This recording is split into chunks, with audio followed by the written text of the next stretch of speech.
พี่ลาชิคกี้เนื้อเลยน้องหากเอ้ยน้องแป้งเนาะจิตติลายไปหาก็เนื้อยากเอ้ยตะไลเงยน้องเซ่เซ่โอ้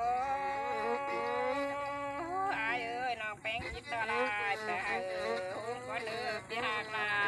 เอ้ยหลังเองเอ้เสียงกันนี่ล่ะ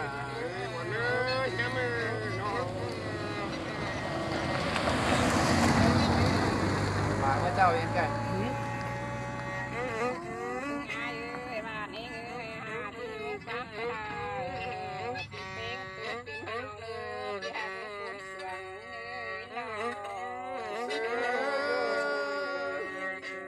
พี่ลาที่นี่นะ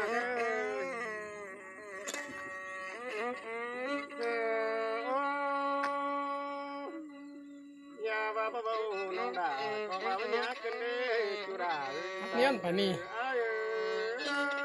ไปเฮาไปขับไปเฮาอันนั้นยังวัตมิตรไปเดินมาไปเดินมา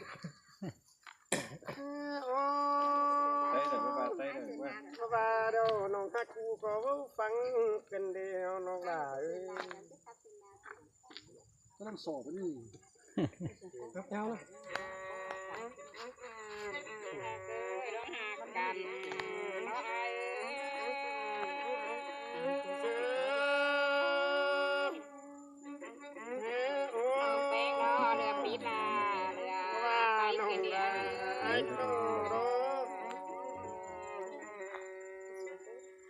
ป้าอินนักเกียรติเนื้อนักเนื้อนาเนื้อสอบป้าเสียดเอานอกยิ่งใหญ่เช่นนี้จูวันเนื้อใส่ใจโยก็เดียวน้องหน่อย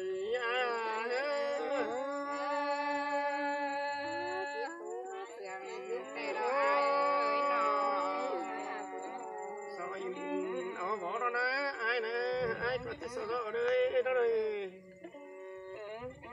ไอ้ก็จะตานความเกลียดสางเลยมานา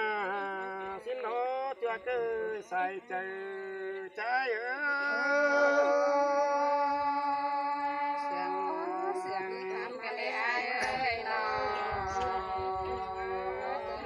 โอ้น่าเกินน่าก็กำลังเล่นดูแต่เราน้องนา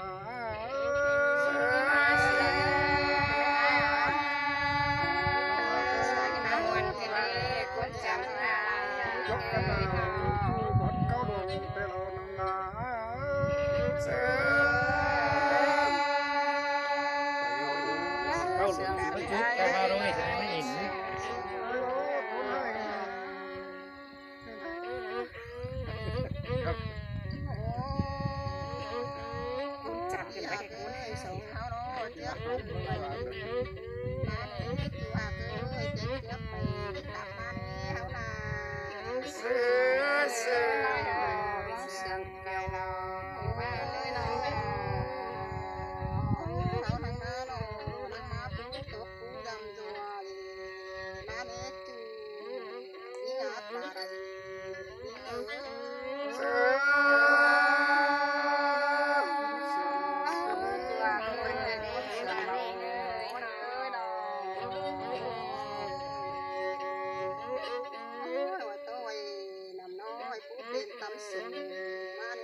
ทำความขับเร็วรอลงนามึงเลยบ้างหลายนี่คือหากเลยที่ใหญ่แพ้มึงหายตัวสิเลยขยานา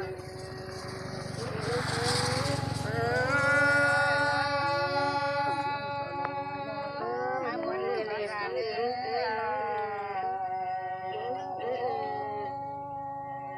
มึงเอาเลยนำใบกิน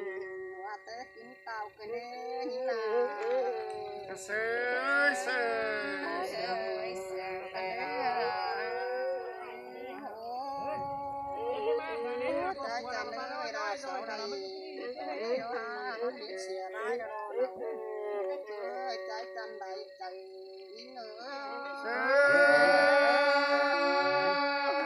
คนนั้นนอนได้ยี่บ้านคนนี้ชูไอ้ใจเลยใจไหลใจใจเหตุปันใดกับปัญหาที่หักเลยเนาะเสือ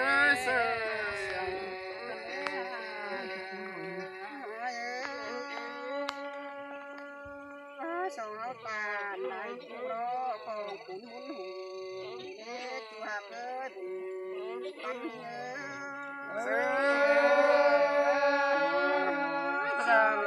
สามปีรอน้องใส่เจอจงก็เดี๋ยวน้องน้อยเนาะเนี่ยโอ้น้องดาไอ้เป็นซื้อตาเป็นซื้อแรงมักเนื้อสองกุบกันนั่งหวังกูรองสองห้องโอจูนั่งฝังไฟเราได้น้องดาใส่เจอไอ้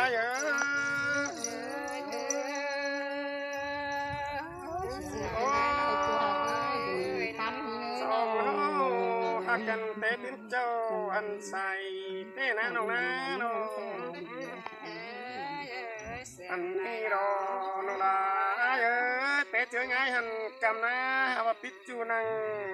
แต่ก็แล้วคนนั้นเฮ็ดได้เฟื่อไรเด้น้องนะ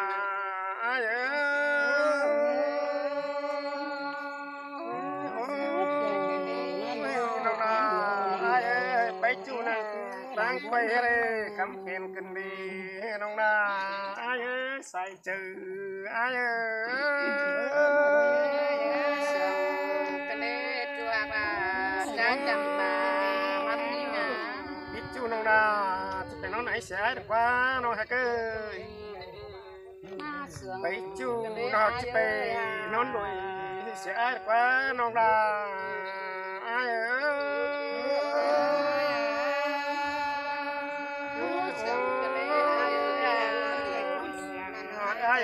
จุดไปดอกก้อยไปยังใส่เนื้อน้องเนื้อขับป้าไม่ใส่เนื้อหนาวเนื้อสองกันเรามันเป็นสังบ่าวแกงสาวเมื่อซื้อรางมาสิ้นเนื้อน้องดาน้องรางปั้นอะไร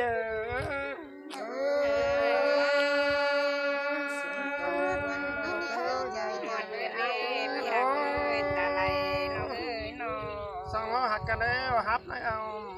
แสนฟ้าคอยจื้อบุญดวงเนื้อจวดเนื้อส่งเสียงกันเราปีแป้งเนาะจะเก็บซื้ออะไรนะคำป้าไม่ปีลาเบอร์ไหนหนาวน้องดา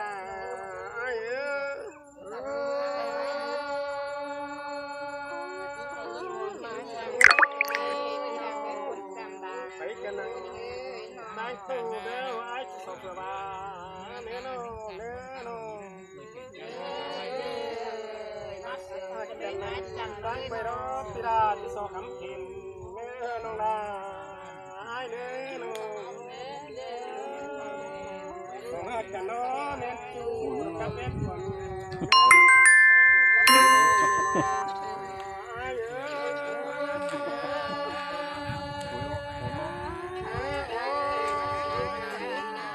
จ้าเกิดตาเป็นเชื้อนี่ตาเป็นเนื้อตาเป็นบัตตาตาเป็นเขาเดือฟ้าจะมุดเสียเฮามาดอน้องลาน้องสายอายไอ้เนื้อเห็นมั้งเนื้อมาดอกันเนื้อ ปีได้กินข้าวแล้วเนาะกันสิหาไม้เลยอยากเสียงเหงาเสียง กันเนี่ยน้องดา ได้กินปลาแล้วเนาะกันสิหาน้ำไม่เลือกคนจำตาไหล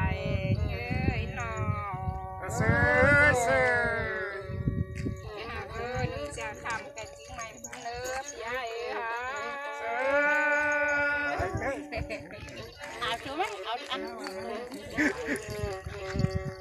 นี่ให้หมดแต่ตื่นมาแก เลยเช้าไม่ได้กดตัดเลย